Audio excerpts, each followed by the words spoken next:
भीष्म। प्रस्तुत अध्याय में महाभारत कालीन महापुरुष भीष्म के चरित्र की दृढ़ता के विषय में बताया गया है। लेखक का कहना है कि यदि भीष्म जैसे चरित्र वाले व्यक्ति देश में हो जाएं तो देश का कल्याण हो जाए। वर्तमान काल के लोग त्याग और तपस्या को अनावश्यक समझते हैं, किंतु यदि इतिहास के पन्नों को पलटकर देखें तो पता चलता है कि संसार में उसी को महान माना गया है जिसने दूसरों के लिए अपने स्वार्थ का बलिदान किया। इन्हीं में से एक महान पुरुष भीष्म थे। महाभारत की लड़ाई से पहले एक राजा थे जिनका नाम था शांतनु। वे उत्तरी भारत में राज करते थे। उनकी राजधानी हस्तिनापुर थी। उनकी पत्नी का नाम गंगा और पुत्र का नाम भीष्म था। भीष्म के जन्म के कुछ ही दिनों बाद गंगा राजा शांतनु को छोड़कर गंगा में समा गई थी। शांतनु एक दिन शिकार के लिए जा रहे थे। राह में इन्हें एक नदी पार करनी थी। जब वे नदी के तट पर पहुंचे, उन्होंने किनारे पर एक युवती को देखा। वह ध्यान से चंचल लहरों की गति निरख रही थी। वह अद्वितीय सुंदरी थी। शांतनु ने उसे देखा और आंखें भूल गए। फिर वे अपने साथियों के पास लौट आए और उन्होंने उस युवती से विवाह करने की इच्छा प्रकट की। युवती एक मल्लाह की कन्या थी। उसका नाम सत्यवती था। जब शांतनु के अधिकारी उसके पिता के पास पहुंचे तो वह इस संबंध को धन्य मानते हुए उनसे बोला, मैं एक शर्त पर अपनी कन्या का विवाह कर सकता हूं कि राजा की मृत्यु के पश्चात मेरी कन्या का पुत्र गद्दी पर बैठेगा, भीष्म नहीं। शांतनु इस पर सहमत नहीं हुए और उन्होंने सत्यवती के पिता से यह बात कह दी और हस्तिनापुर लौट आए। लौट तो आए किंतु वह सत्यवती को नहीं भूल पाए और बीमार पड़ गए। धीरे धीरे बीमारी बढ़ती गई। यह देखकर सब लोग दुखी हो गए। भीष्म ने अनेक उपचार किए। मंत्रियों से शांतनु के रोग के कारण का पता लगने पर भीष्म ने किसी से कुछ नहीं कहा। सीधे मल्लाह के पास गए और उससे कहा, मैं प्रतिज्ञा करता हूं कि मैं हस्तिनापुर का सिंहासन छोड़ दूंगा। इतना ही नहीं, मैं सदैव सत्यवती के पुत्र की सहायता करूंगा। मल्लाह ने कहा, मैं आपका विश्वास करता हूं, लेकिन आपकी जो संतान होगी उसके संबंध में कौन क्या कह सकता है। इसीलिए यदि आप यह भी वचन दें कि मैं कभी विवाह नहीं करूंगा, तब मैं सत्यवती का विवाह आपके पिता से कर दूंगा। भीष्म ने एक क्षण के लिए विचार किया और फिर उन्होंने कहा, मैं धरती आकाश वायु जल सभी को साक्षी मानकर यह कसम खाता हूं कि कभी विवाह नहीं करूंगा। तब उस मल्लाह ने अपनी कन्या का विवाह शांतनु से कर दिया। विवाह के पश्चात शांतनु सुखपूर्वक काज करने लगे। सत्यवती के पुत्र हुए। शांतनु की मृत्यु के पश्चात सत्यवती का बड़ा पुत्र हस्तिनापुर का राजा बना, किंतु शीघ्र ही उसकी मृत्यु हो गई। इसके पश्चात दूसरा पुत्र बैठा। दुर्भाग्यवश वह भी अल्पकाल में ही काल कवलित हो गया। अब कौन सिंहासन पर बैठे, शांतनु का भी कोई दूसरा उत्तराधिकारी नहीं था। तब सब लोगों ने भीष्म से उत्तराधिकारी बनने के लिए कहा। भीष्म ने स्पष्टतः स्वीकार कर दिया। उन्होंने कहा, मनुष्य की प्रतिज्ञा सींक नहीं है जो झटके से टूट जाया करती है। जो बात एक बार कह दी गई उससे लौटना मनुष्य की दुर्बलता है, चरित्र की हीनता है। उन्होंने सिंहासन स्वीकार नहीं किया।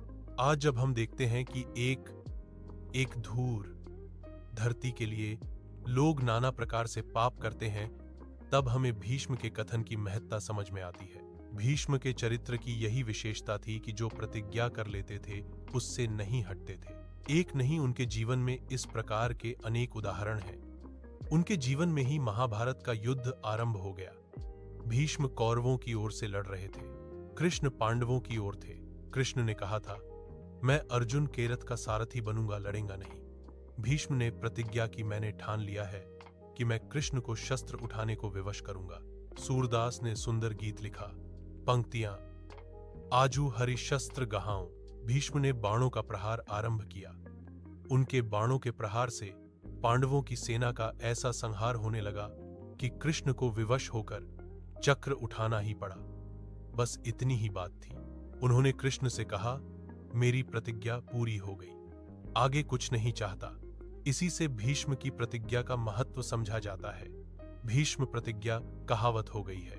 जब कोई कठिन प्रतिज्ञा करता है तब लोग उसे भीष्म प्रतिज्ञा कहते हैं। भीष्म का सब लोग आदर करते थे, उनके मित्र भी और उनके विरोधी भी। भीष्म ने बहुत चेष्टा की कि महाभारत का युद्ध न हो, किंतु उनकी एक न चली। यद्यपि अंत में युद्ध होने पर वह भी योद्धा की तरह लड़े, तथापि उन्हें यह बात अच्छी न लगी। वह लड़ तो रहे थे कौरवों की ओर से, पर पांडवों से उनकी मित्रता सदैव बनी रही।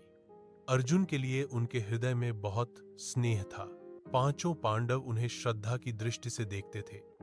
उनकी प्रतिज्ञा की एक और कथा है। युद्ध में वे अर्जुन के बाणों से घायल हुए। उनके शरीर के चारों ओर बाण बिंध गए। उनके शरीर में इतने बाण बिंध गए थे कि शरीर तो दिखाई ही नहीं देता था। वह रणभूमि में गिर गए। बचने की कोई आशा नहीं रह गई। यह देखकर उन्होंने प्रण किया कि जब तक सूर्य उत्तरायण में नहीं आ जाएंगे, मैं नहीं मरूंगा। जब पृथ्वी सूर्य के चारों ओर परिक्रमा करती है, तब सूर्य भूमध्य रेखा के उत्तर में 6 मास रहता है और 6 मास भूमध्य रेखा के दक्षिण में। जब सूर्य दक्षिण में रहता है, उसे दक्षिणायन। भीष्म सूर्य के दक्षिणायन में रहते हुए मरना नहीं चाहते थे। सब लोग ऐसी प्रतिज्ञा नहीं कर सकते। बड़े आत्म विश्वास की आवश्यकता है। इतना आत्म विश्वास विरले लोगों को ही नसीब होता है। इतना आत्म विश्वास उसी को हो सकता है जिसका चरित्र महान और उज्जवल हो। केवल भीष्म के समान लोग ही मृत्यु को ललकार सकते हैं। लगभग 6 मास तक वह इसी प्रकार शैया पर पड़े रहे। लोग उनकी सेवा करते रहे और उन्होंने मृत्यु को अपने पास भटकने नहीं दिया। इसी समय की एक और घटना है, जब एक बार उन्हें प्यास लगी। सब लोग पानी लाए, किंतु उन्होंने ग्रहण न किया। उन्होंने अर्जुन से जल लाने को कहा। अर्जुन ने पृथ्वी पर एक बाण चलाया और बाण गहराई तक पृथ्वी के अंदर चला गया।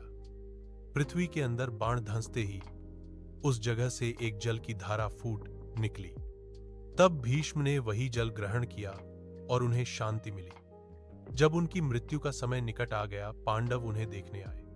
युधिष्ठिर ने भाइयों की ओर से भीष्म से क्षमा मांगी, उनसे शासन के संबंध में परामर्श मांगा।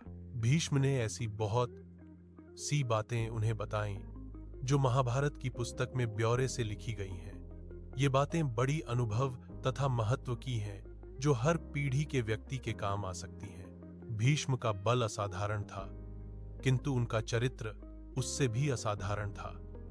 यदि भीष्म के समान वचन के पक्के व्यक्ति हमारे देश में हो जाएं, तो हमारा देश अपना खोया हुआ गौरव प्राप्त कर संसार का सिरमौर हो जाए।